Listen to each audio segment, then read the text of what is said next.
Hola, bienvenidos a Diálogo, soy Facundo Guadaño, estoy con Matías Orejolce y esta vez nuestro invitado es Ariel Kosic, que espero estar pronunciándolo bien, por supuesto. Bueno, sí, básicamente está con el motivo de mostrarnos su más reciente trabajo, El otro lado del 17 de octubre, que es un recorrido desde las bases del sindicalismo y de la lucha obrera hasta el autoritarismo verticalista del peronismo.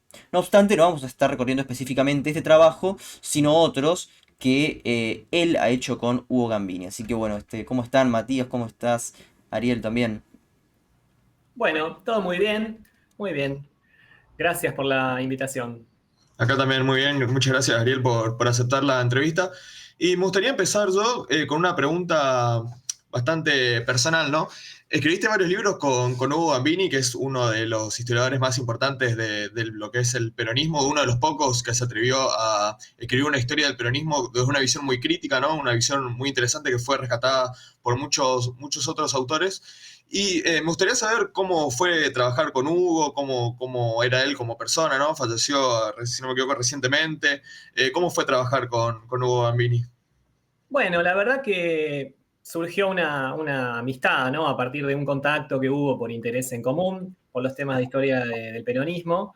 Yo estaba entrevistando a personas que habían conocido la represión en esa época, que era el tema que no era correcto investigar en esos años, que me recomendaban mis profesores universitarios expresamente que no lo hiciera y por eso más me motivaba a hacerlo.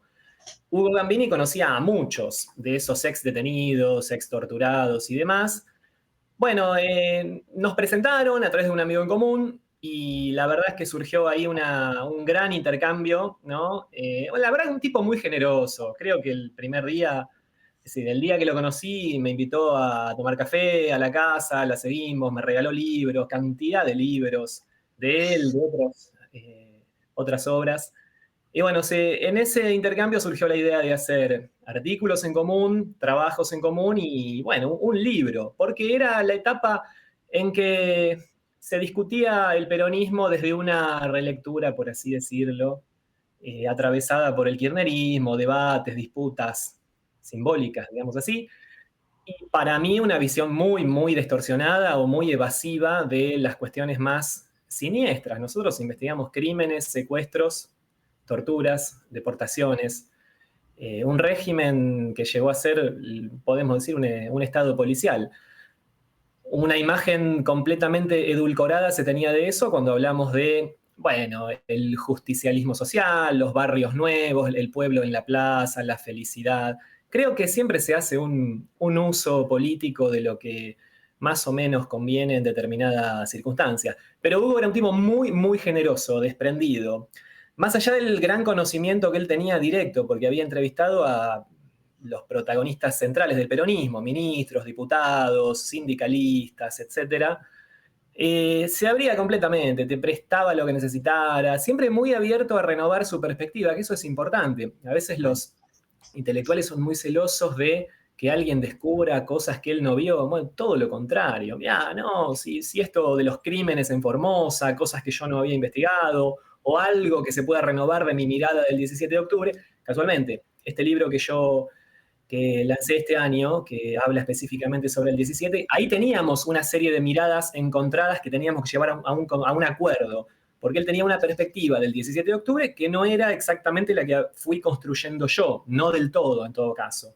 Una mirada porteña, de su lugar, de ex socialista, y por mi parte un trabajo de lo que fue todo ese movimiento, especialmente en el Gran Buenos Aires, en el sur del Gran Buenos Aires. Pero bueno, diría que Hugo era una persona con un gran conocimiento y con una gran sencillez. Yo Ah, creo ¿y que por qué? pero para volver al hilo al de Hugo Gambini, esta visión que vos te referís es la de, básicamente, si no leí mal entre líneas el libro y no te leí mal entre líneas ahora, es que es la visión de la policía dejó hacer el 17 de octubre. Creo que esa es la visión de Gambini y creo que es con la que vos confrontás en el libro. Sí, porque además surgían discusiones divertidas. Hugo decía, hablando con otras personas incluso, ¿no? ¿Quieren saber qué es lo que pasó el 17 de octubre? No pasó nada. Es decir, fue algo que permitió hacer la policía y él se burlaba un poco, ¿no? Desde su lugar de socialista, porque evidentemente Hugo situaciones de, si no de complicidad, de dualidad con ese régimen, porque la gente de los frigoríficos que luchaba por las demandas, por un lado, llevaba a cabo protestas que eran a veces ilegalizadas y a veces también recurría a la ayuda de la Secretaría de Trabajo cuando esto era visto como conveniente, ¿no? De manera que sí, Hugo tenía una mirada bastante irónica, más allá de que él sabía perfectamente que el gran protagonista había sido Cipriano y que la CGT había tenido un rol, en todo caso, muy secundario, ¿no? Pero aún así lo veía como un movimiento que surgió a instancias del Estado. Para él el peronismo era algo que se creó desde el poder del Estado. Y muy, en eso también, en eso sí estoy muy de acuerdo que el movimiento que formó Perón, si bien el 17 de octubre es el desborde popular de ese movimiento, que parece que se les va de las manos, lo mismo el Partido Laborista, hay una faceta democrática movilizada en las calles que se le va de las manos. En definitiva, él siempre vuelve a ese molde original del 4 de junio del 43, de Campo de Mayo, del ejército argentino, que es la ideología que nunca abandonó y que finalmente consiguió darle a su movimiento, cuando proscribe al laborismo y concentra el poder, el verticalismo, el unicato, esa ideología del Estado Mayor que denominó José Luis Romero, que en definitiva era la del ejército. Es decir, para Perón era más importante ser potencia militar que resolver los problemas de falta de agua y de vivienda digna en la villa tranquila de Avellaneda. Y ahí tenés un contraste perfecto con lo que deseaban justamente los sindicalistas del sur de Buenos Aires. Claro, acá justamente hilando con lo que dijiste anteriormente, de que el peronismo se volvió una especie de figura intocable, ¿no? Es muy extraño y me gustaría charlar un poco con vos, Ariel, para tratar de encontrar una respuesta, ¿no? Una respuesta al enigma de por qué el progresismo argentino reivindica e idealiza el peronismo, que es justamente, ahora vamos a hablar más en profundidad, pero todo lo contrario de lo que originalmente era el progresismo, es decir, un estado de autoritarismo policial, un estado militarista belicista, un Estado que en principio, en su comienzo, reivindicó la enseñanza religiosa y era muy aliado de la Iglesia. Un Estado que masacró indígenas, un Estado que masacró trabajadores, que traicionó, ahora también vamos a hablar de esos sindicatos, es decir, cómo el progresismo, ¿no? que viene con ideologías y un conjunto de ideas que tradicionalmente reivindicó el socialismo, ¿no? En el siglo XIX, que son absolutamente todo lo contrario de esto y reivindicaba los valores de la Ilustración, se vuelve de alguna forma extraña en Argentina a reivindicar a algo que es exactamente todo lo opuesto, es decir, un progresismo que ahora hace un escándalo porque, qué sé yo, un artista de 30 años sale con una piba de 18, ¿no? Como que visto esto como un escándalo moralista de que, no, es una apología a la pedofilia o hay que cancelarlo, reivindica a un dictador que salía con chicas de 14 años, esto muy, muy extraño, Ariela, me gustaría que tengas una opinión al respecto de cómo el progresismo llegó a reivindicar al peronismo y cómo el mismo progresismo que es tan crítico con todo el resto se volvió al peronismo como un intocable de la historia argentina. Bueno, tiene que ver con esos usos políticos que mencionaba antes. Por un lado, yo no creo en ese progresismo actual, por lo menos. Creo que es bastante oportunista. La reivindicación del peronismo es circunstancial y es atada a una necesidad de rédito político, de posicionamiento. También hay mucho acceso a ventajas y prebendas a través del Estado.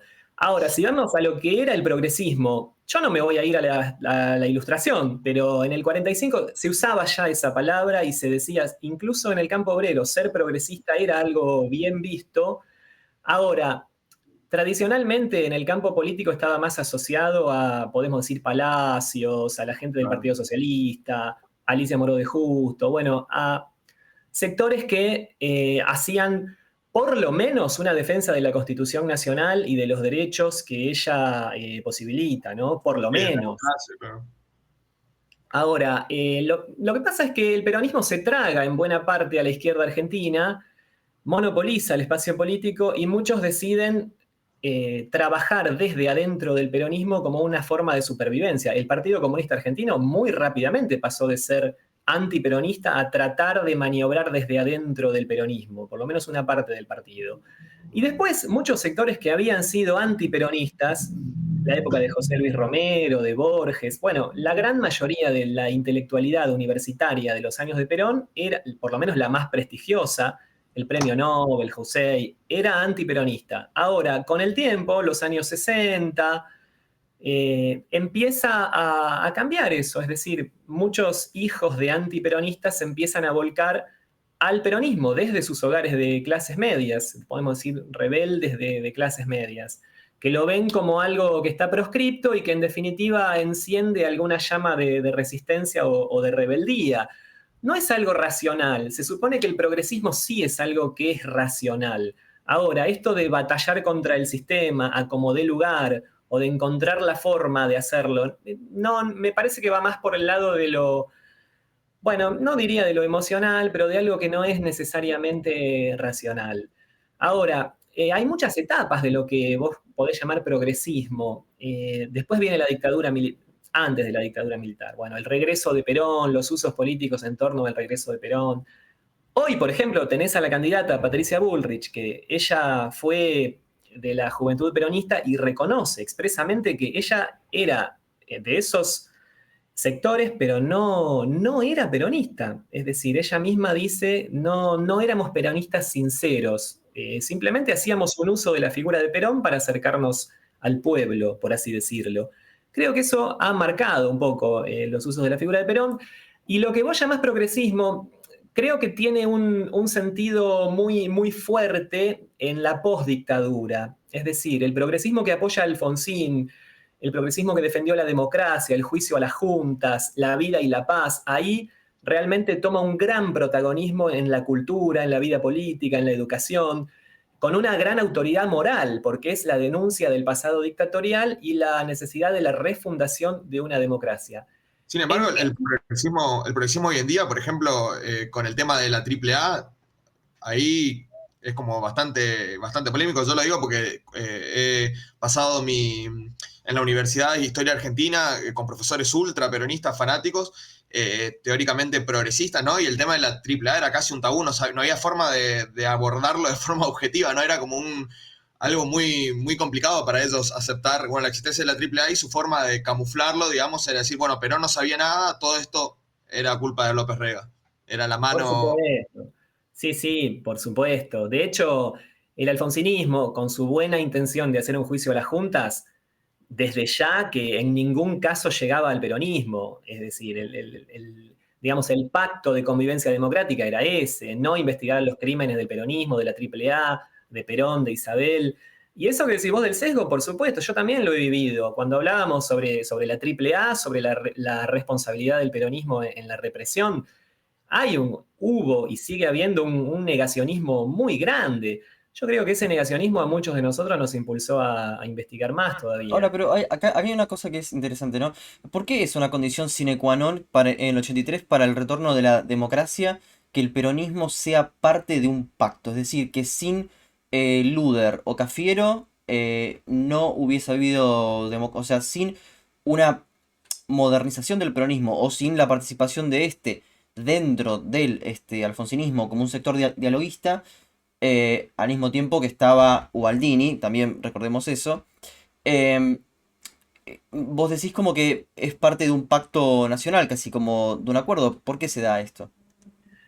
En realidad, vamos por partes. El Alfonsín más frontal, más convincente, más valiente, si se quiere, es el que gana las elecciones, ¿no? Y el que se le recomienda esa tarea, refundar la democracia. Hasta ahí él denunciaba justamente el pacto militar, sindical que había entre militares y peronistas para lograr una autoamnistía. La amnistía, el perdón y el olvido, en otras palabras.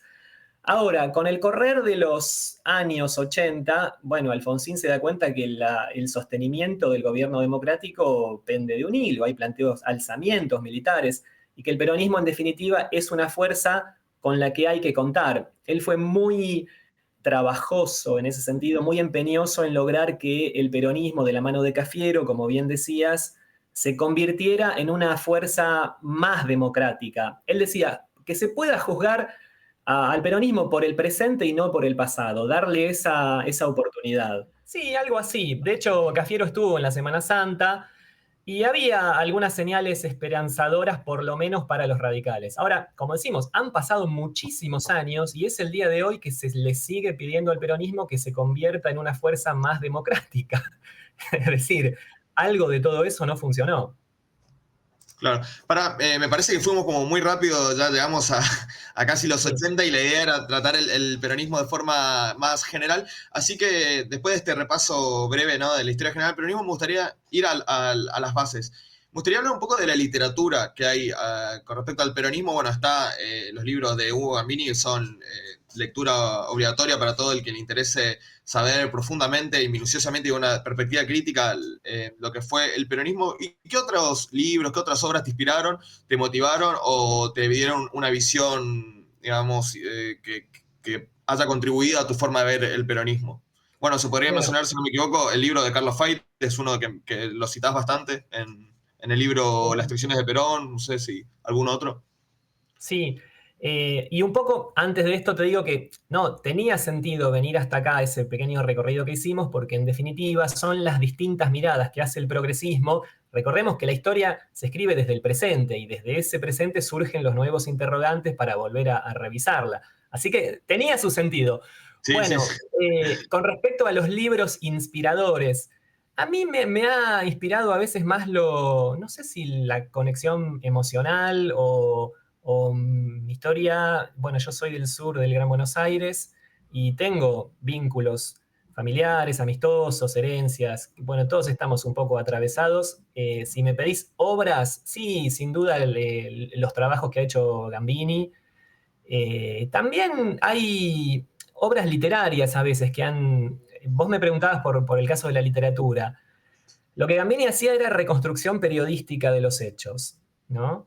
Y en el caso de la literatura tenés obras como las de Tomás Eloy Martínez, que por un lado tenés Santa Evita o la novela de Perón, que trabajan con aspectos de la realidad, pero al mismo tiempo novelan, y eso ha generado cierta confusión en la gente. Es decir, bueno, este libro está buenísimo, pero ¿cuál es el límite de lo real y donde ya es el terreno de la fantasía, ¿no? O sea, Tomás Eloy Martínez tenía eso, porque además él había entrevistado a Perón en Madrid y él había hecho un trabajo de reconstrucción periodística, pero al final le terminó dando más vuelo a su novela que a la reconstrucción de los hechos en sí. Pero bueno, es un autor de referencia con todo lo discutible, ¿no? Después, bueno, del peronismo yo he tenido acceso a un montón de libros de la época justamente contemporánea a Perón, que después han quedado completamente en el olvido. Te puedo decir libros que han publicado diputados radicales, Sí, mismos. yo había leído uno. ¿Cómo era, Facundo, este que... Ayer fue San Perón. ¿Dónde fue San Perón? Ah, ese lo publicó Raúl Damonte La Borda. Taborda. Sí. Es una gran denuncia del nazismo en esos tiempos, ¿no? Cosas que después, con el tiempo, quedaron completamente del olvido. Después de golpe surge algún nuevo investigador. Pero la denuncia del nazismo, bueno, Ernesto Sammartino, había muchos legisladores en esa época que se encargaron de la tarea de seguir los pasos de los germano-argentinos que trabajaban con una enorme vinculación con la Alemania que estaba siendo derrotada y se planeaban escapes de los nazis a la Argentina. No sé si Pero viste, Ariel, el documental que salió hace poco, creo en 2020 se estrenó, sobre este personaje Jacques de Maillet. Creo que es algo de la sangre, no recuerdo cómo era el título. Jacques de Maillet fue un voluntario que se inscribió voluntariamente en la CSS y después vino a Argentina a enseñar antropología durante el peronismo y daba explicaciones antropológicas, teoría básicamente nazi, y bueno, fue amigo de Perón, tuvo cátedras incluso en universidades públicas, un Bueno, personaje muy escritor de la interesante. comunidad organizada. también tuvo contacto con la juventud peronista en los años 60 y su vínculo con el peronismo llegó, si no me equivoco, hasta los años 90 del menemismo. Podés leer a Uki Oni al respecto, que es otro gran investigador que ha llegado muy en profundidad a un aspecto muy negado del peronismo y no por casualidad Uki Oni no es bien visto en nuestras queridas casas de estudio universitarias. Él mismo dice que ha tenido un montón de consultas de universidades del mundo sobre el tema polémico, el tema interesante que él ha investigado, y prácticamente nada de universidades argentinas, donde si vos presentás una tesis o un proyecto que diga nazismo en la Argentina, imagínate la cara del profesor progresista cuando lo ve. Sí, sí. Ahí consulté Memorias de Sangre, se llama el documental, muy recomendado para los que estén escuchando. Sobre Uki Goñi, yo recuerdo que mi profesor de Historia Argentina en la universidad decía que era básicamente un charlatán y que nada, como si fuera ningún intento de refutarlo ni nada, sino como un charlatán, eso no lo lean, lo ignórenlo, acá no pasa nada. Decía, por ejemplo, esto de los nazis en Argentina, el país que más nazis metió es Estados Unidos, como si eso refutara, digamos, toda la investigación de los Claro. nazis en Argentina. Y además que en la Argentina fueron recibidos en la propia Casa Rosada. Ese es un detalle no menor. Claro. Sí, eso es Pero muy sí, sí, interesante. sí, sin dudas. A ver, la historia del peronismo es la historia de lo que los intelectuales no se animaron a contar sobre el peronismo. Por supuesto que esto va a ser recubierto con un halo intelectual, un montón de explicaciones que digan, no, bueno, los proyectos que están llevándose a cabo en este momento tienen que ver con otro campo de estudio. Sí, que no te animás a investigar las cosas más picantes que a la gente tanto le interesan. Muchas veces se explican de esa manera. Y después, bueno, habrá excepciones como todo. Pero en el caso yo digo, de la mayoría de los profesores progres, se ve mucho eso. Hay corrientes ideológicas, modas ideológicas, que en cierto modo determinan qué es lo que se puede investigar y lo que es mejor dejar que quede para otro momento. ¿Y por Uno de qué? los libros, Sí, uno de sí. los últimos libros más interesantes, ¿no?, de la historia del peronismo es de Marina Cabas, ¿no? Estuvo en este programa, es Perón Leaks, estuvimos hablando sobre su libro, que es una investigación sobre los archivos secretos del peronismo que habían sido desclasificados recientemente. ¿Llegaste a leer ese libro? ¿Tenés una opinión al respecto? Sí, sí, la conocí a Marina, la felicité. A mí siempre que aparece un proyecto que es un poco disruptivo, por así decirlo, de entrada me parece algo para celebrar. Después, bueno, más allá de que esté de acuerdo en todo o no, pero es un libro muy, muy documentado, con mucho documento secreto. Me parece que está muy bien, sí. De hecho, fue muy loco descubrir cómo ella había llegado a testimonios de ex dirigentes o funcionarios peronistas vinculados a la represión, como el caso de Guillermo Solveira Casares, a los cuales yo había llegado por otros lados, por otra documentación, por otros testimonios. Fue realmente un placer, sí. O sea, me parece que son proyectos que suman y que muestran cuánto de todo eso había sido esquivado por muchísimos que se ven a sí mismos como impecables historiadores científico-académicos. Claro, justamente quería hablar de alguien que hizo historia del peronismo que no es ni científico ni académico, que a mí me influyó mucho, yo rescato mucho su obra, que también es muy ignorado, obviamente en las universidades no se lo enseña, y que me sorprendió no haberlo citado en su libro. Yo leí Las traiciones de Perón y revisé la bibliografía y no la encontré. Me gustaría saber qué opinión te merece. Juan José Sebrelli, él tiene este libro, Las Imaginarias del Peronismo. ¿Cómo es, Facundo? Los deseos imaginarios, Las entre Deseos otros, ¿no? Imaginarios del Peronismo, que es uno de los libros del peronismo que leí que más me gustó, sobre todo porque Sebrelli es un excelente escritor. ¿Qué opinión te merece la obra de Sebrelli, si la leíste? Sí, sí, bueno, en fin, es un gran intelectual, ha vivido incluso el peronismo. De primera mano. Es de esos testigos de la historia del peronismo que han visto todas las etapas, ¿no? Y han visto a la gente irse dando vuelta con respecto al peronismo.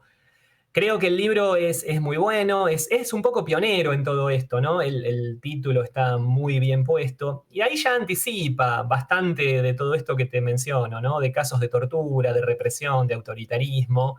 Y creo que lo captó muy bien. A veces con Sebrelli me pasa lo mismo o algo similar como con otros autores como Luna. No estoy de acuerdo en todo, hay algún que otro error por ahí, pero me parece bien. Cuando vos investigás y estás develando algo que nadie se animó a llegar hasta ahí en profundidad, que haya algún error es parte del proceso y no hace nada. Después se reconoce.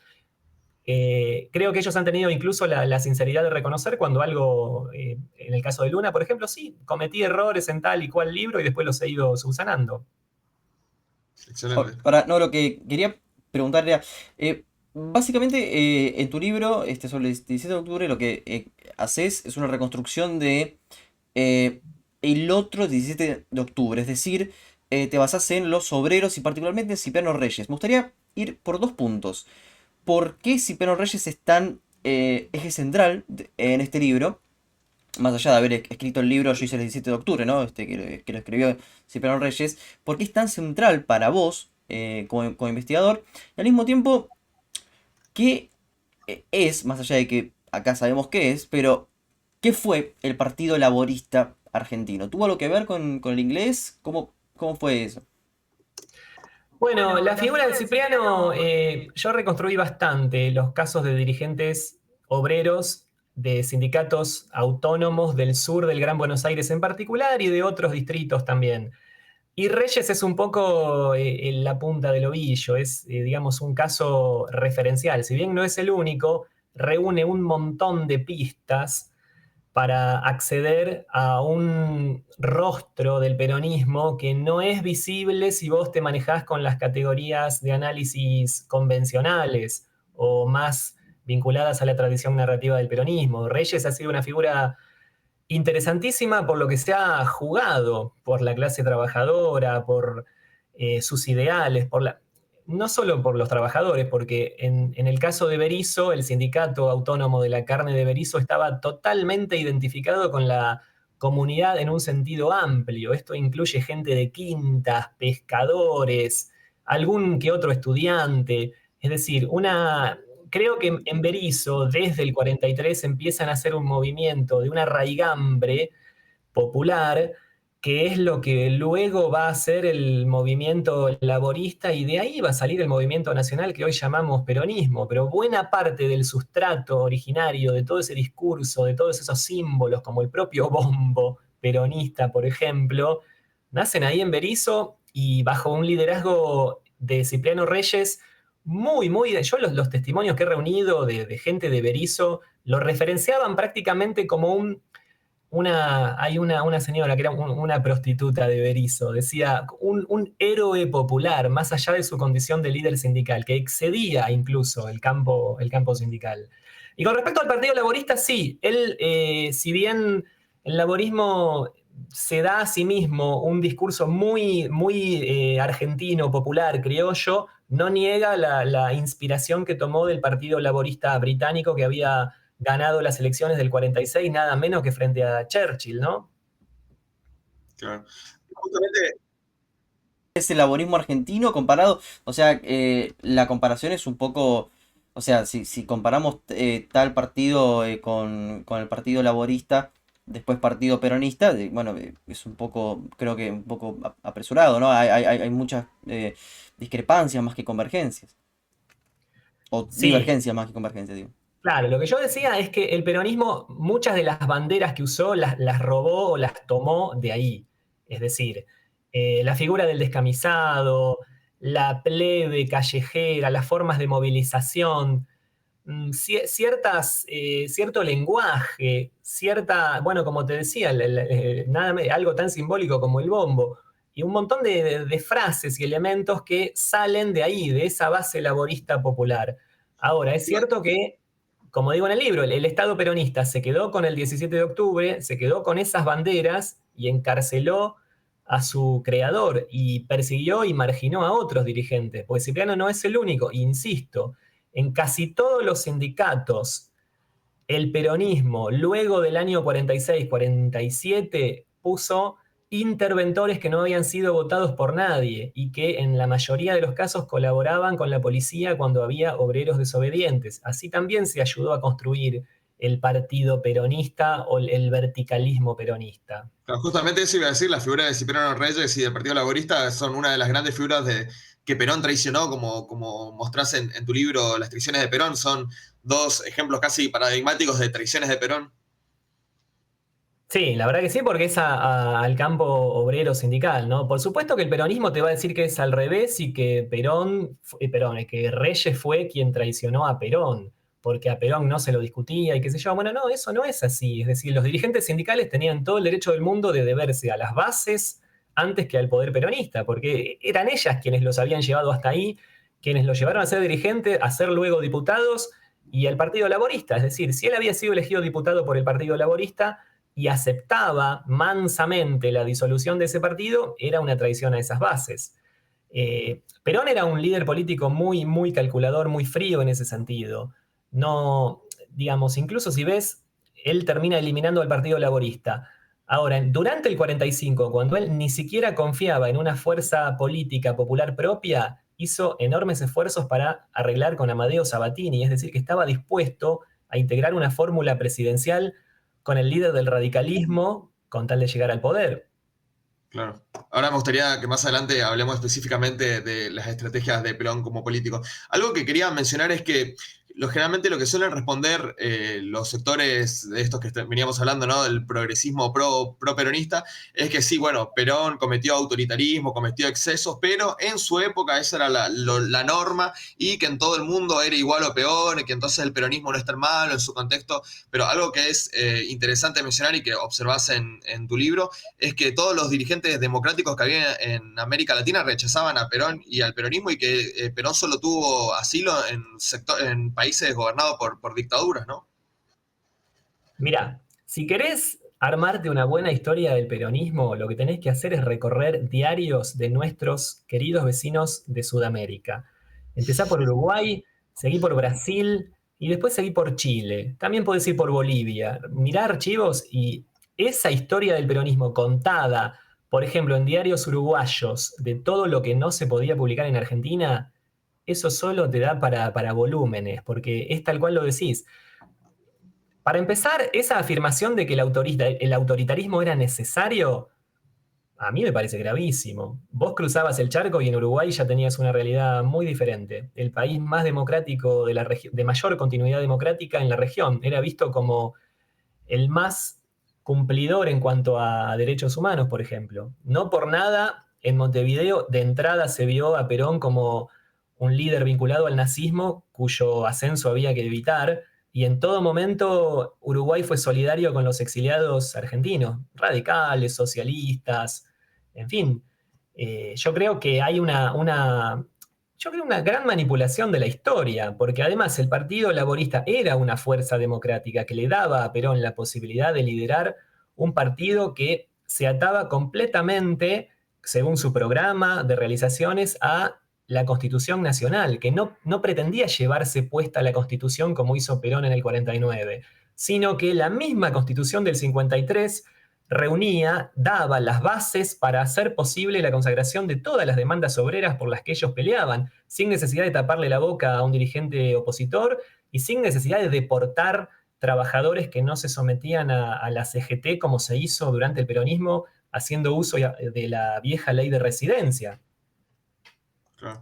Bueno, justamente mencionabas el tema de los países vecinos y algo que se ignora del peronismo, por ejemplo, cuando uno habla, ¿no?, de las similitudes en tu libro, lo haces del peronismo con el fascismo y todo lo que aprendió Perón en la Italia fascista de Mussolini, se dice, no, el peronismo no tiene absolutamente nada que ver con el fascismo, y te empiezan a decir, porque, por ejemplo, el peronismo no era belicista, y en realidad cuando revisamos la historia del peronismo es todo lo contrario. Perón quiso mandar tropas de Argentina a la guerra de Corea con Estados Unidos, a favor de Estados Unidos. Perón tenía planes bueno, también bastante delirantes, hay que ver hasta qué punto tomarlo en serio, pero de guerra con Brasil, de bombardear radios en Uruguay. Es decir, el belicismo en el peronismo existía. Perón era un reivindicador de la guerra, alguien que estaba preparado, por ejemplo, para la Tercera Guerra Mundial, que nunca ocurrió, que reforzaba el aparato militar del Estado y que incluso planeaba en sus fantasías más delirantes invadir países vecinos.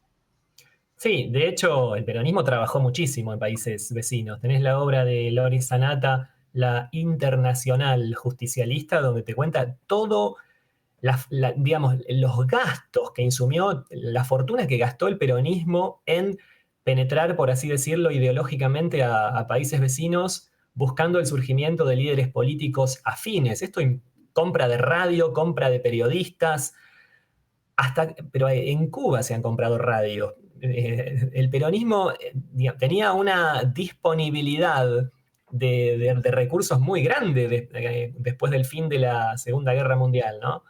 El tema es que esos recursos para Perón era más importante utilizarlos para ser una potencia militar, insisto, que para urgencias que podían tener incluso los trabajadores.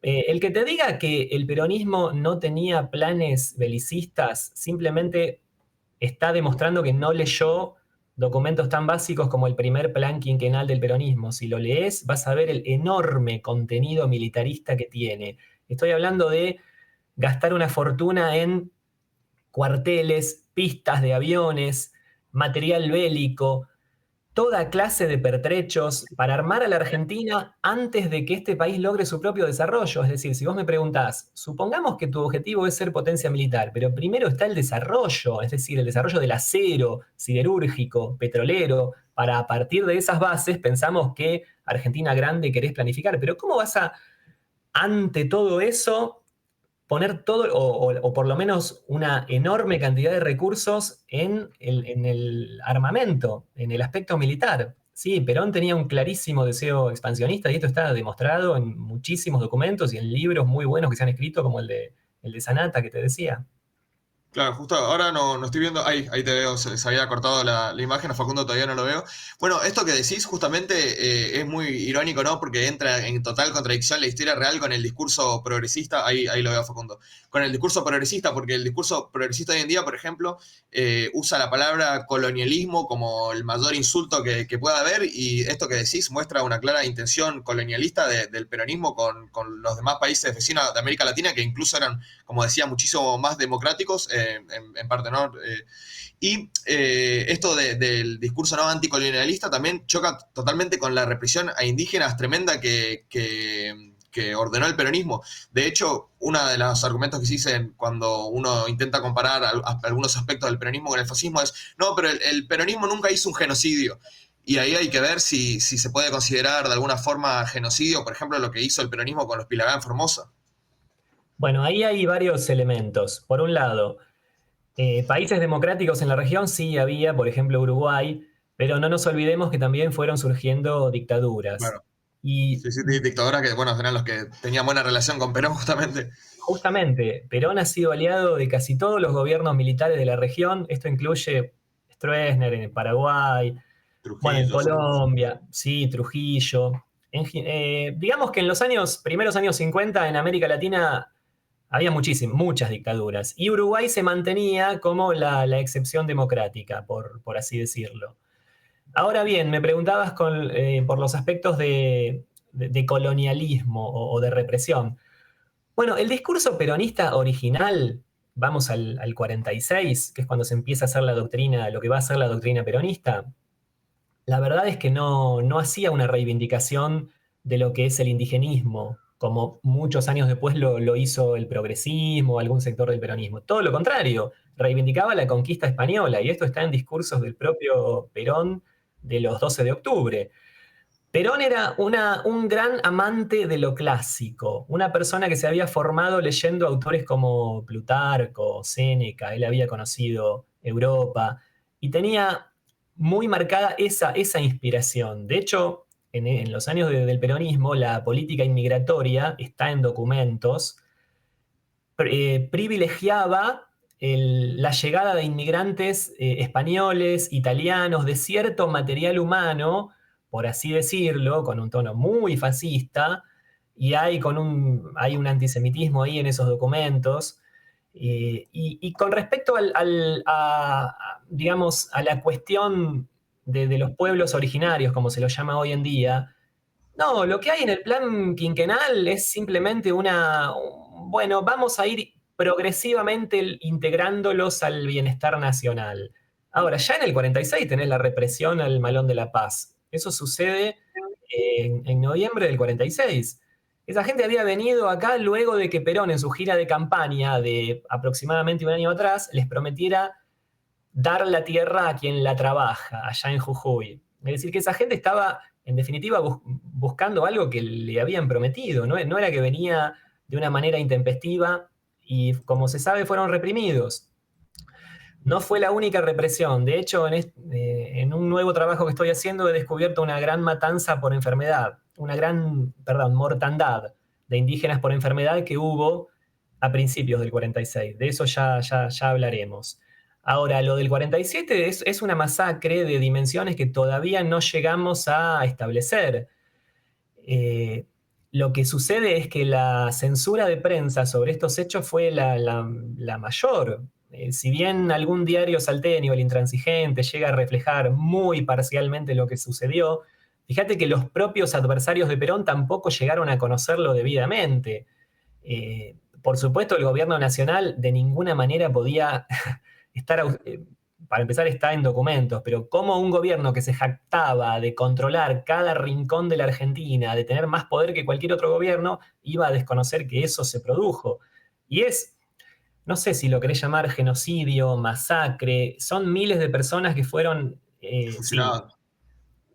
Hay quien habla de exterminio, porque, digamos, es algo de una dimensión que se desconoce. Se puede hablar de la masacre de Napalpí en los años 20, durante el gobierno de Alvear, pero no llega a esa dimensión, por ejemplo, de ocultamiento incluso. Cuando se habla de los distintos crímenes que hubo contra los indígenas en Argentina, por supuesto que se habla de Roca. Ahora hay un detalle, Roca eso lo hizo delante de todo el mundo, lo asumió y fue condecorado incluso por eso, ¿no? Perón, que yo recuerde, que yo haya leído, no, en ningún momento asumió o reconoció que eso había sucedido. De hecho, Lo incluso para cuando quisieron ir a investigar, hay un documental al respecto, quisieron ir a investigar los rastros, ¿no? Los humanos en el lugar donde había sido la masacre, el gobierno de Néstor Kirchner lo impidió. Sí, habría que preguntarse toda la gente vinculada a los organismos de derechos humanos, que tanto se ha hablado durante años y tantos recursos y tanta memoria, justicia. Bueno, ¿qué es? La memoria es entonces un poco racista, ¿no? Porque cuando los castigados son pueblos originarios, no interesa. La memoria sirve cuando son guerrilleros blancos de clase media y sirve para hacer un uso político de los muertos. Pero cuando los asesinados son pobres, son indígenas de la provincia más pobre de la Argentina y fusilados por un gobierno que se dice popular, caen completamente en el olvido. Esto tuve el placer de discutirlo con un profesor universitario que se hace un poquito el oficialista, y le digo, bueno, a ver, ya que vos sos científico, ya que vos sos un investigador, decime por qué ninguno de tus colegas del CONICET se animó nunca a formar un equipo que investigue en profundidad los crímenes del peronismo en Formosa. Digo, ¿no sería interesante para la memoria, la justicia y los derechos humanos?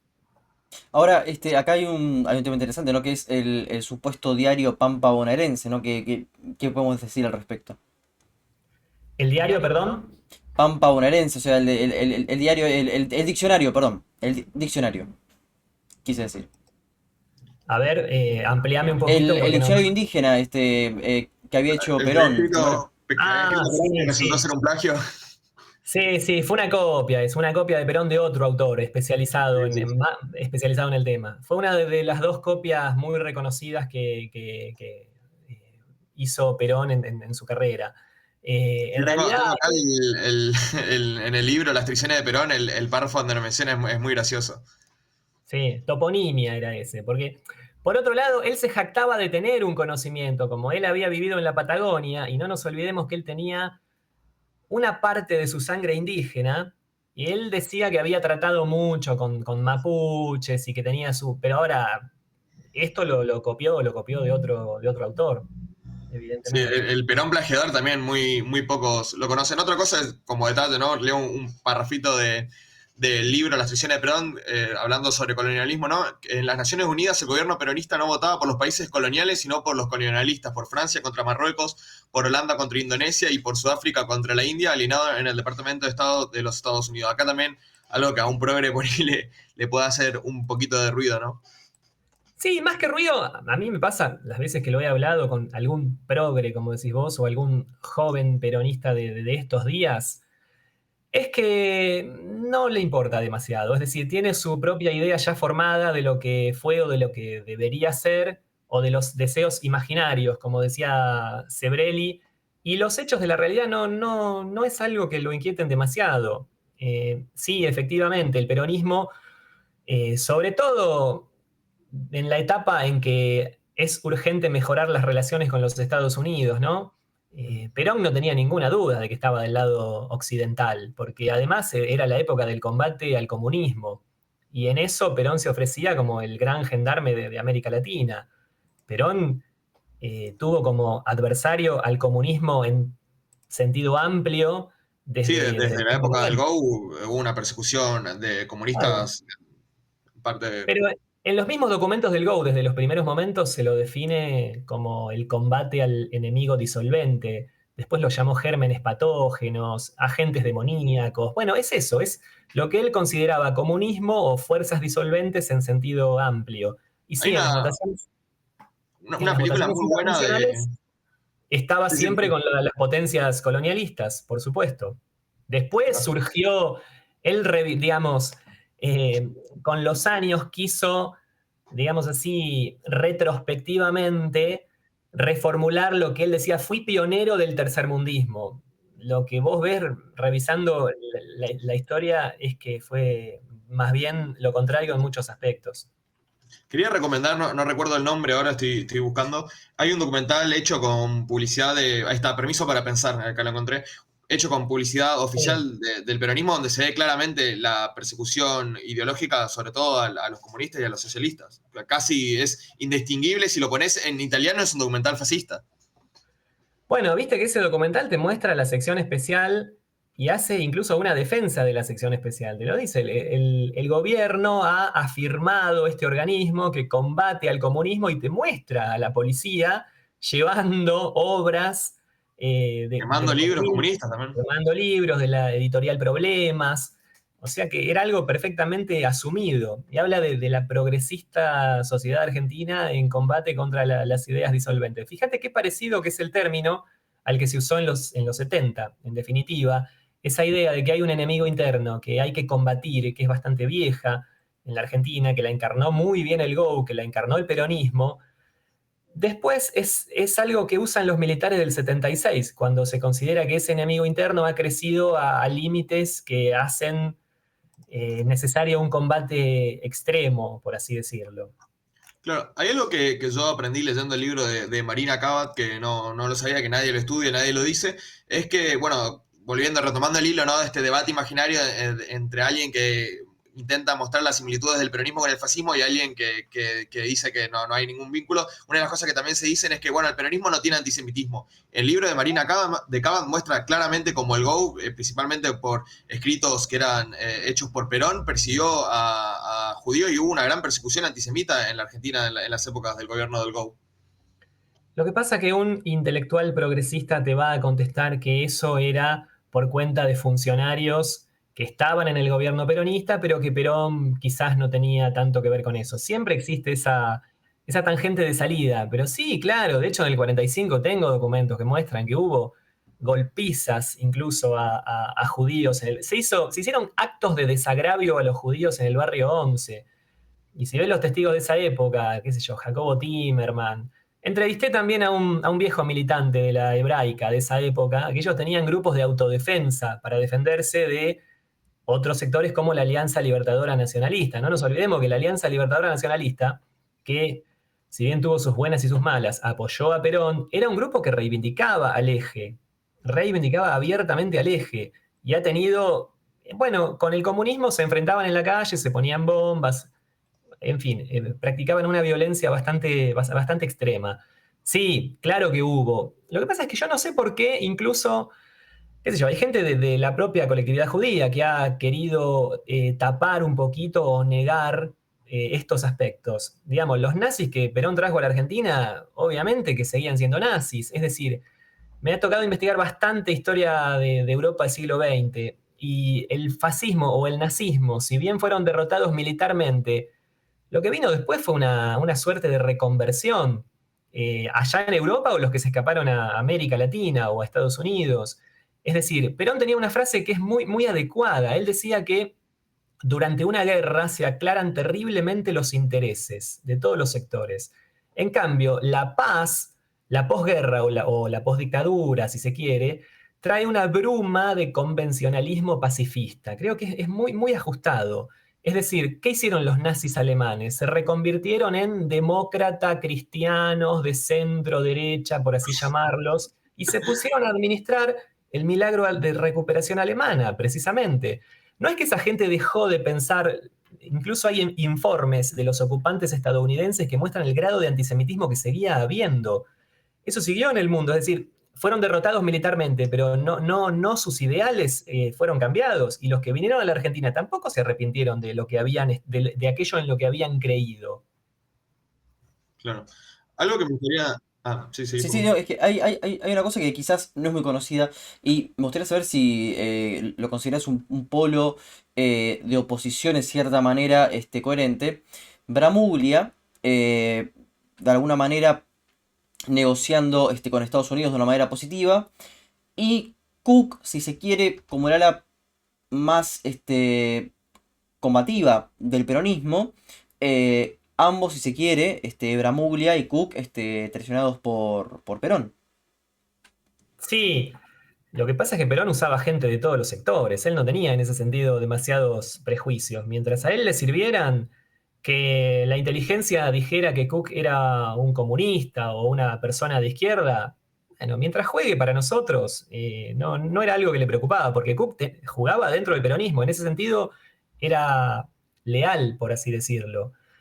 Y Bramuglia era una persona muy vinculada a los sindicatos ferroviarios, ¿no? Y que tenía su prestigio realmente, una persona inteligente, podemos decir, que a Perón le ha servido, a la política exterior de la Argentina le ha servido al menos en los primeros años. Ahora, cada figura que cobraba un vuelo propio tendía a ser bajada o incluso eliminada por Perón. Eso es lo que decía Page, que tenía una suerte de estima al revés, ¿no? Porque finalmente, con el correr de los años del peronismo, fue afirmando en los puestos a los más incapaces y corriendo a los que tenían, si no brillantez, por lo menos cierta capacidad, ¿Y que era el caso qué se sabe, qué se sabe de, digamos, de cuando Jauretche deja el Banco Provincia, creo que en el 49, por corrupción? ¿Qué se sabe de ese caso? Sí, eso habría que profundizar más, pero en realidad yo creo que Jaureche, más que por un tema de corrupción, él tuvo sus idas y venidas con Perón desde el primer momento, es decir, él venía de Forja. Ya en el 45, días antes del 17 de octubre, él consideraba que Perón estaba terminado y que había que llevar al poder a Sabatini. Y una persona con su propia, digamos, si se quiere la redundancia, su propia personalidad política, digamos, menos pasible de ser manipulada hasta el extremo como otros dirigentes del peronismo. Yo creo que va más por ahí, más que, porque si hablamos de temas de corrupción en el peronismo, hay de todo, es decir, no era algo que llamara la atención. Caso de Borlenghi, Jorge El Yapi. Antonio, del IAPI, de Miranda, todo lo que se hizo en esa época con los negocios del comercio internacional. Es decir, no era algo que a Perón lo podía asustar. Basta ver que Jorge Antonio, el empresario más rico, ha llegado a él, estuvo vinculado, digamos, toda su vida política. De hecho, fue la persona que lo sostenía financieramente en el exilio a Perón. Claro. Esto de la corrupción, bueno, ahora está muy actual por todo lo que fue el kirchnerismo, ¿no? Pero dentro del peronismo, como decís, la corrupción era la norma. Y algo muy interesante que leí en tu libro y que hice ahí el paralelismo con lo que pasó con el INDEC, y leo este párrafo, dice, Perón prohibió la verdad estadística durante su primer gobierno, lo que cuestiona la veracidad de muchos logros de su periodo de mayor bonanza. Su doctrina aseguraba una vivienda para cada familia y una familia en cada vivienda. Después de la propaganda, la vivienda fue uno de los mayores déficits del gobierno peronista, palpable a la vera del riachuelo. Eso es muy interesante porque, bueno, es algo que parece que el peronismo tiene en sus genes, ¿no? La intervención de las estadísticas y, bueno, un discurso, un relato, como se dice, que contrasta completamente con los hechos. Sí, el problema es que los intelectuales temerosos a ser vistos como poco peronistas o a ofender al peronismo o al progresismo a la violeta, se han concentrado más en lo que el peronismo contó de sí mismo que en investigar de verdad a los sectores populares. Claro, si vos ves la propaganda de la ciudad de Vita, del barrio Presidente Perón, parece que la obra de realización en lo habitacional es dichosa, los niños felices, etcétera. Pero me ha tocado investigar villa por villa, reconstruir cómo era la vida de los sectores más marginados durante esa época, y los tenés por cantidad de miles. Solo en la capital federal había 19 villas miseria, Villa Cartón era posiblemente allá en Soldati la más importante de todas, pero ahí no llegó Pero ¿dónde? nunca. Esto es una pregunta. Pero, ¿dónde pueden encontrarse estos datos? Porque es muy difícil encontrar este dato sobre villas en el peronismo. Yo intenté encontrar y bueno, se me hizo muy difícil. Esto es una tarea de hormigas. Vos primero das con un testimonio, después das con un archivo personal de un ex dirigente opositor de la época, después das con el diario El Laborista, después das con La Vanguardia, prensa de países vecinos. Así fui reconstruyendo lo que fue la Villa Tranquila de Avellaneda, que nació en el 45 y en el 55 tenía una sola canilla de agua potable. No puedo decirte que tengas una sola fuente en la que consultar, sino que tenés que ir reconstruyendo a partir de un armado que es bastante complejo. Sin embargo, ahí cito a la revista Esto Es, que hizo un informe muy completo sobre la Villa Insuperable de La Matanza, muy poco después del derrocamiento de Perón. Villa Insuperable de La Matanza. Vos ves las fotos y la verdad que te querés morir de lo que era.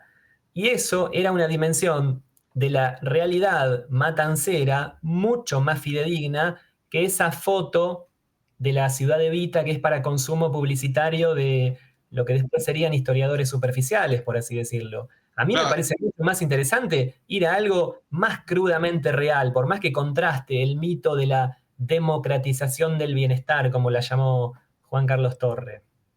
acá hay algo muy citable en este momento, dice, del libro de las lecciones de Perón. Perón dijo haber realizado 76.000 obras en un solo mandato, en cumplimiento del plan quinquenal. Si eso fuera cierto, habría inaugurado más de 40 obras por día, lo que es imposible. O sea, dentro del mismo discurso del peronismo de la época ya es totalmente fantasioso y o sea, te hace un poco de ruido, ¿no? Sí, vos sabés que Hugo Gambini comparó eso con una frase de Menem posteriormente que dijo algo muy parecido. Un poco menos que Perón, creo que dijo algo así como 70.000 obras en no sé cuántos años, y como la historia se repite en la desproporción. Y sin embargo, a Menem nadie le repreguntaba, aunque sea con un simple ejercicio matemático. Volvamos a Perón. Si vos hablás de 76.000 obras, yo doy por hecho que obras no puede ser tapar un bache. Obras, yo estoy hablando mínimamente, qué sé yo, Un una casa. hospital.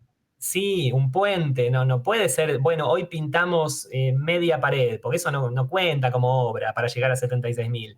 Y si hablamos de obras de verdad, no podés hacer 40 obras por día. Si todo era, el discurso peronista era realmente muy desproporcionado, muy desproporcionado. Yo, por Bueno, ejemplo, cuando cursé Historia Argentina con el profesor Castellucci en la UNLP, decía que Perón creó muchas más escuelas que Sarmiento. Si Sarmiento creó, por ejemplo, tirarte un número, 70 escuelas, Perón creó 200 y no tiene ningún sentido porque ni siquiera estás teniendo en cuenta la densidad poblacional que había en la época de Sarmiento claro. con la de Perón. O sea, es absurdo el discurso. Claro. Bueno, también ahí es Sí, interesante ver todo lo que se sacó a la luz después del derrocamiento de Perón, porque ahí el periodismo pudo publicar todo lo que venía siendo censurado durante años. Es decir, durante los años de Perón vos lo podés ver en prensa de países vecinos o en prensa semi-clandestina o muy corrida por el oficialismo de acá, como la edición clandestina de La Vanguardia. Algunas cosas de la prensa, pero no nos olvidemos que la prensa después fue tomada por el peronismo.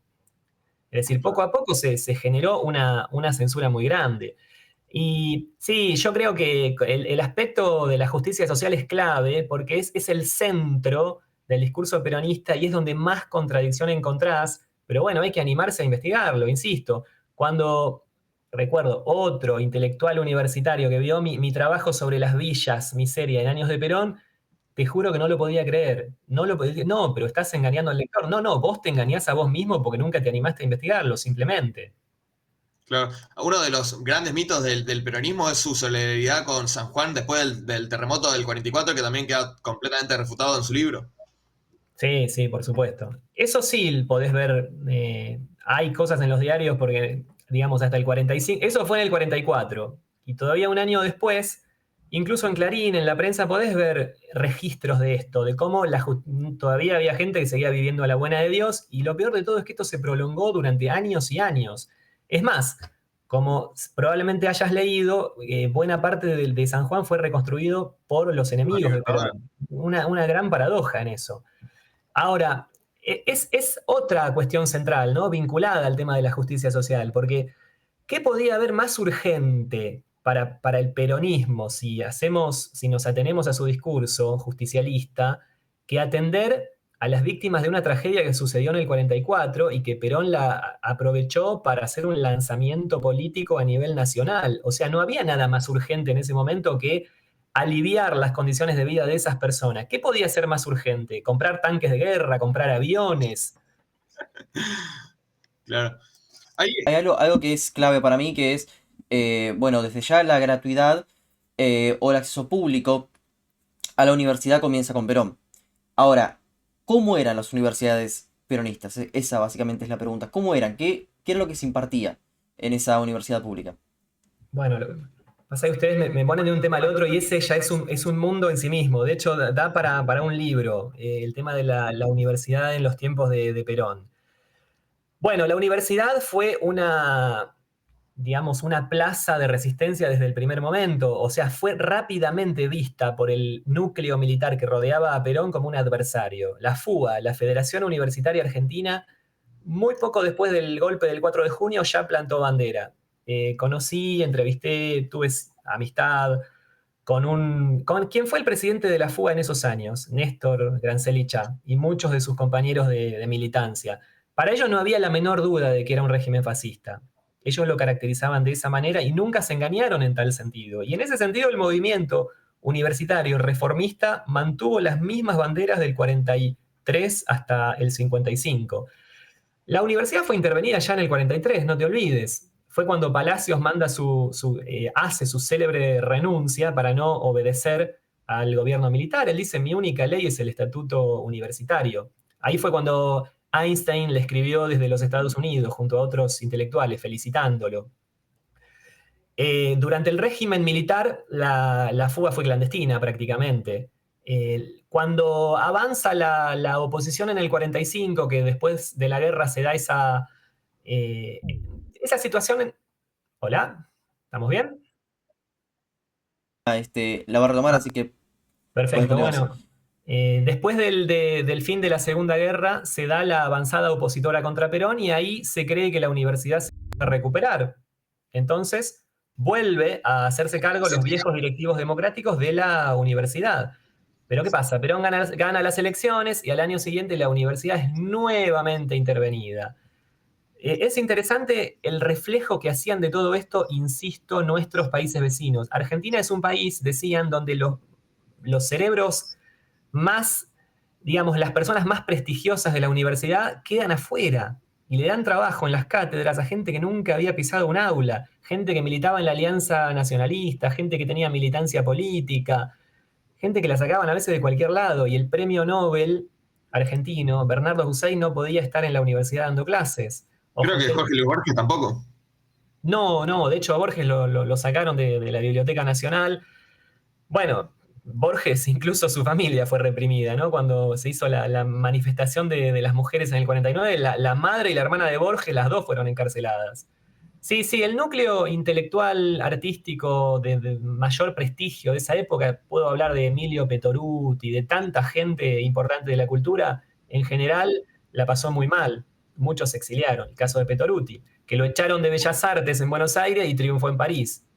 Claro, Eran. algo que no muchos saben es, bueno, Mario Bunge, uno de los más grandes filósofos de argentinos, uno de los más grandes filósofos de la filosofía de la ciencia a nivel mundial, durante el peronismo fue también reprimido, fue encarcelado, vio cómo torturaban gente y él lo cuenta en sus memorias, en entrevistas. Sí. Él decía como gente que caía preso con él por ser opositores, por ser socialistas, después de la cárcel desaparecían y nadie lo Sí, sí, denunciaba en ese sí. momento.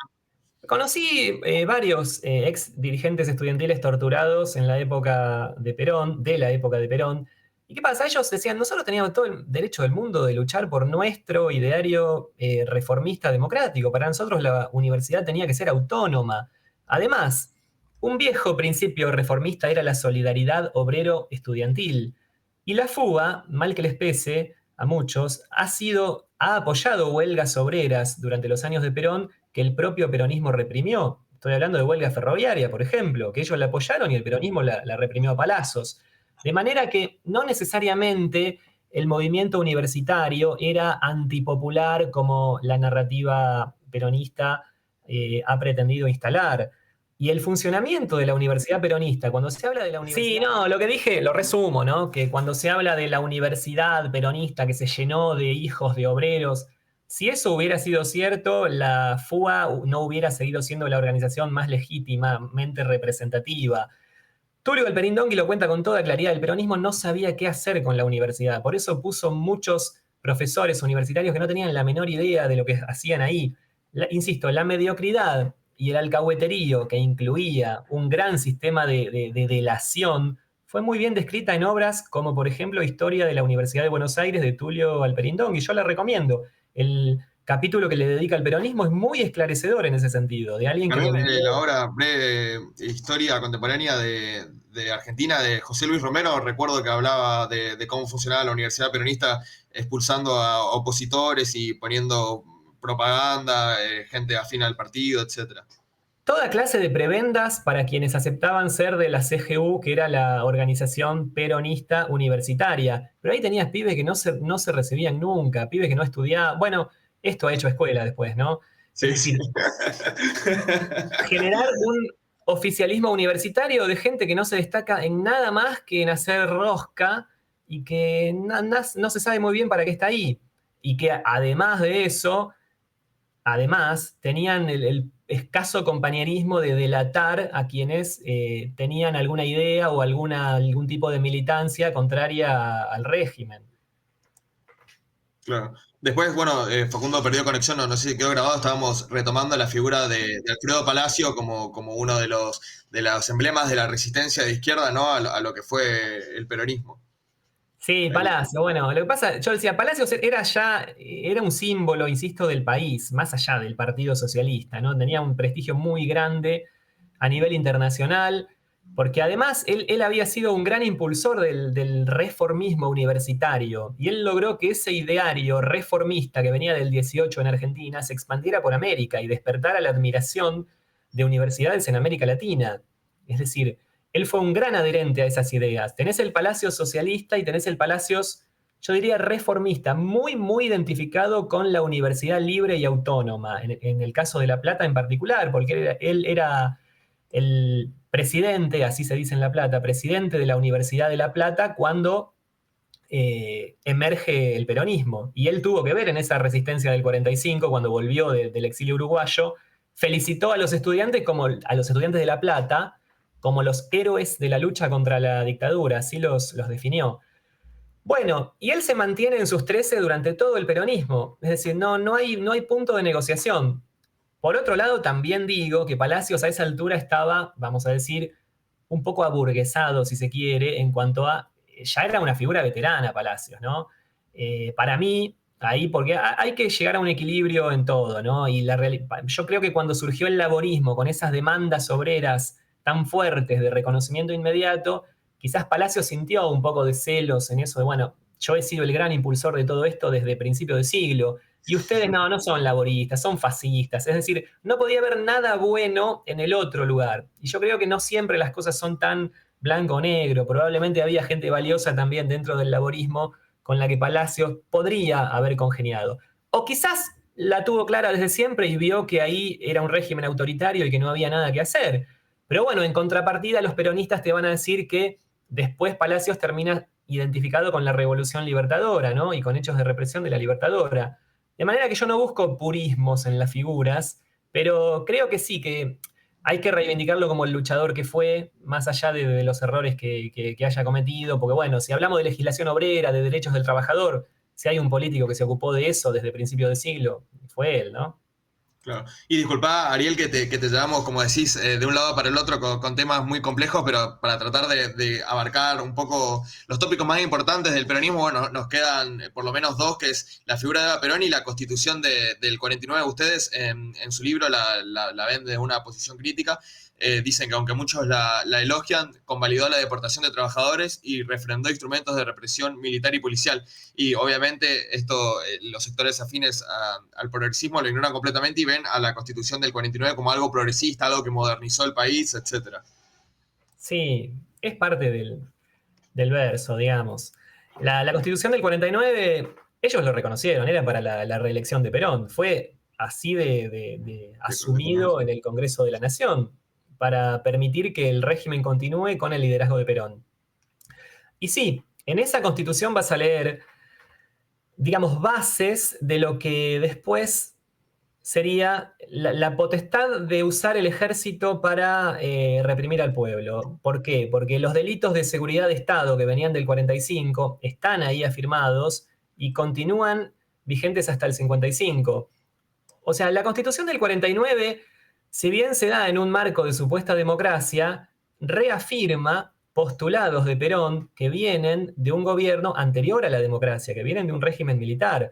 Por eso también la ley de residencia, haber constitucionalizado la ley de residencia, le da un rango mayor. Es decir, ahí se está avalando justamente la herramienta que más se había denunciado como propia de la vieja oligarquía conservadora. Se suponía que el peronismo venía a plantear algo nuevo, una ruptura con el pasado. Bueno, ahí tenés la perfecta herramienta de la oligarquía, por así llamarla, tradicional argentina, para deportar trabajadores alborotadores o anarquistas o como se lo quiera llamar, y el peronismo la convalidó en la propia Constitución Nacional. Además fue sancionada de un modo ilegítimo, es decir, fue impuesta por un sector que era el peronismo al resto de la sociedad, y eso no puede salir de ese modo, ¿no? Incluso, a ver, no hay ningún peronista que pida hoy en día restituir la Constitución del 49, porque sabe que ahí hay cosas que no son posibles, porque no son democráticas. Claro. Bueno, y la figura de Eva es imprescindible para hablar del peronismo. A mí me influyó mucho la visión de Eva Perón de Juan José Sebrelli, sobre todo leer La razón de mi vida, ver los discursos de Eva Perón. Y ahí cuando hablamos del relato y la historia, la figura de Eva Perón es increíble como chocan completamente. Es decir, todo lo que reivindica en teoría el feminismo contemporáneo, incluso el más afín al kirchnerismo, no tiene pero absolutamente nada que ver con la figura de Eva Perón. Y de hecho la figura de Eva Perón a mí personalmente me parece de lo más siniestro del peronismo. Sebrelli, por ejemplo, decía que si había una analogía entre el peronismo y el fascismo, Eva Perón era como el máximo exponente fascistizante del peronismo por su condición social, su sector más de lo bohemio. Y me parece muy siniestro en el sentido de cómo Eva Perón fue un instrumento de Perón y cómo representa la forma más cruel, más casi psicópata de manipular a una mujer. Es decir, vos en tu libro mostrás cómo Perón la termina traicionando incluso a su familia. Hay una muerte en condiciones muy extrañas de su hermano. Hay Perón deshereda básicamente a Evita, deshereda a toda la familia, la deja en la miseria. Y la figura de Perón, si uno ve, por ejemplo, los discursos o lee su libro, es básicamente la sumisión absoluta a lo masculino. Es decir, es todo lo contrario a lo que el feminismo plantea, y uno ve imágenes de Eva Perón con el pañuelo del aborto. Es un delirio absoluto. No sé cómo es esto, Ariel. Bueno, te van a decir que es una resignificación o una deconstrucción de la figura de Eva Perón, pasible de hacer una obra artística o, bueno, en fin, un uso político del momento. Pero es así como te lo van a definir.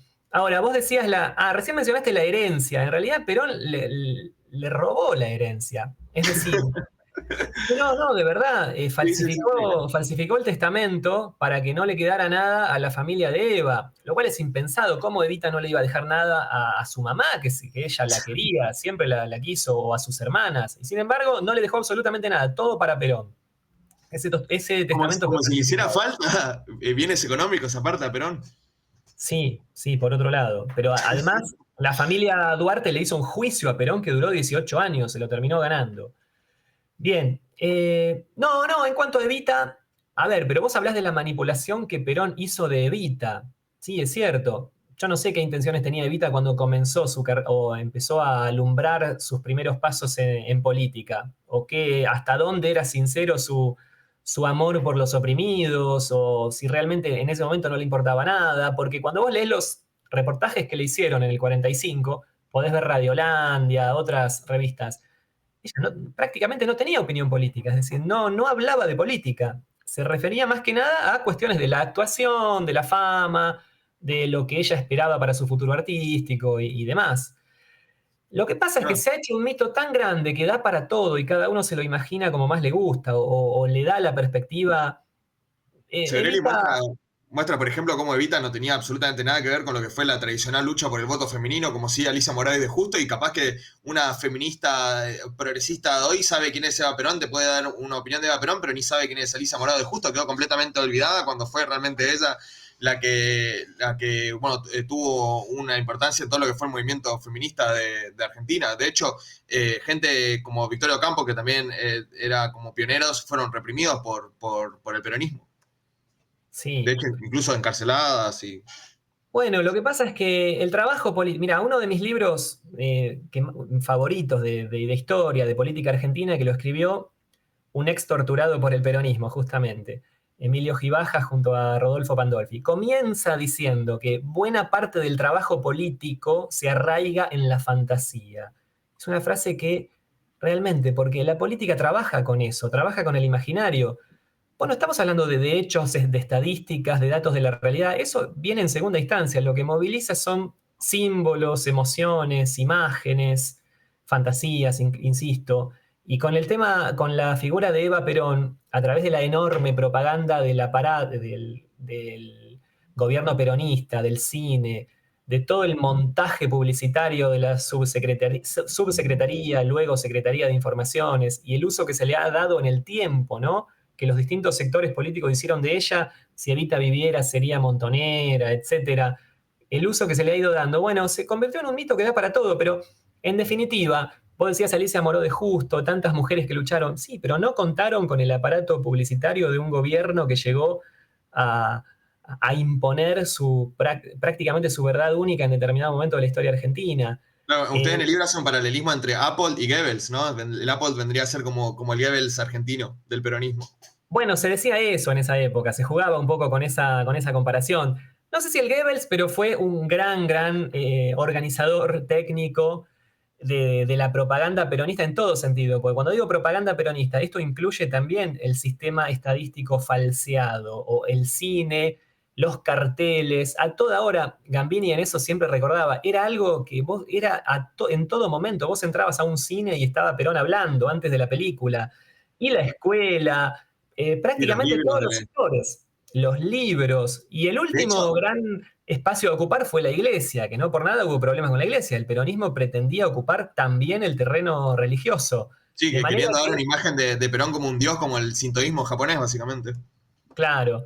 Pero bueno, si vos me preguntás entre Perón y Evita, y yo me quedaría con Evita, aunque sea por decir, bueno, en algún momento tuvo alguna buena intención, pero Perón fue más frío y más calculador. Pero igualmente, cuando digo esto, hablo de la Evita, esa, la que llegó a Buenos Aires, la que quería ser actriz, la que pasó hambre, la que vivió en pensiones del Bajo. A esa Evita me refiero. Ahora, la Evita que tiene el poder político, sí, no tengas duda de que ella sabía que se ejercían torturas contra trabajadoras como las telefonistas, que fueron picaneadas porque se oponían a la CGT o porque hacían un reclamo legítimo de salario. Ella no era tonta, por supuesto que sabía. Es más, era más sanguínea que Perón a la hora de solicitar o exigir medidas represivas. En ese sentido, hasta Perón, quiero decir, ella estaba a favor de darle armas a los que defendieran al peronismo de un eventual levantamiento de la contra.